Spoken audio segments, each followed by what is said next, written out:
రేపొద్దున మన ప్రభుత్వం అధికారంలోకి వచ్చిన తర్వాత జగన్ అనే నేను మీ అందరికీ హామీ ఇస్తా ఉన్నాను. విశాఖ జిల్లాలో ఉన్న కోఆపరేటివ్ రంగంలో ఉన్న అన్ని చక్కెర ఫ్యాక్టరీలను తెరిపిస్తాను అని చెప్పి మీ అందరికీ కూడా హామీ ఇస్తా ఉన్నాను. అయితే 8 నెలలు ఉందనేది ఇల్లు సర్దుకోవడానికి అన్నట్టు ఈరోజు తుమ్మపాల షుగర్ ఫ్యాక్టరీకి ఇచ్చినటువంటి హామీలు పక్కన పెట్టేసి ఆధునీకరణ లేదు, మరి రైతులు జంటలబాడీ లేదు, రైతులకి రావాల్సినటువంటి సొమ్ము లేదు, ఇవన్నీ పక్కన పెట్టేసి దొంగసాటుగా ఈరోజు దొడ్డి దారిన ఎస్టిమేషన్ కమిటీ అనే పేరు మీద తీసుకొచ్చేసి ఈ రకంగా అడ్డగోలుగా కారు చవకగా దీన్ని ఎస్టిమేట్ చేసేసి మళ్ళీ ఆలే బినామీ పేర్ల మీద ఫ్యాక్టరీని కాజేయాలని చూస్తున్నారు. దారి పొడవున వస్తూ ఉంటే అన్న మా తుమ్మపాల షుగర్ ఫ్యాక్టరీ గురించి మాట్లాడమని చెప్పిన వారికి ఒకటే చెప్పా.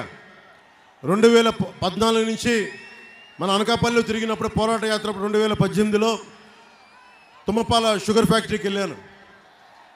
అక్కడికి నష్టాల కారణంగా మూసేస్తే, సమర్థవంతంగా నడపలేకపోతే మూసేస్తే కార్మికులకు ఆ రోజున ఒకటే హామీ ఇచ్చాం, నేను నిలబడతానని.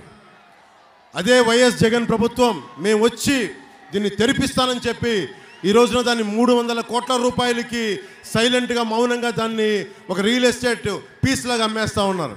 నేను ఈ రోజున చెప్తా ఉన్నాను, అనకాపల్లి ఈ సభ సాక్షిగా చెప్తున్నాం, మేము వస్తే ఇక్కడ చక్కెర కర్మాగారాలు బాగుండాలి, కోఆపరేటివ్ షుగర్ ఫ్యాక్టరీస్ బాగుండాలి, ఉపాధి అవకాశాలు రావాలి. ఇలాంటి డిబేట్లు జరగాలంటే కొణతాల రామకృష్ణ గారు అనకాపల్లి నుంచి వెళ్ళాలి.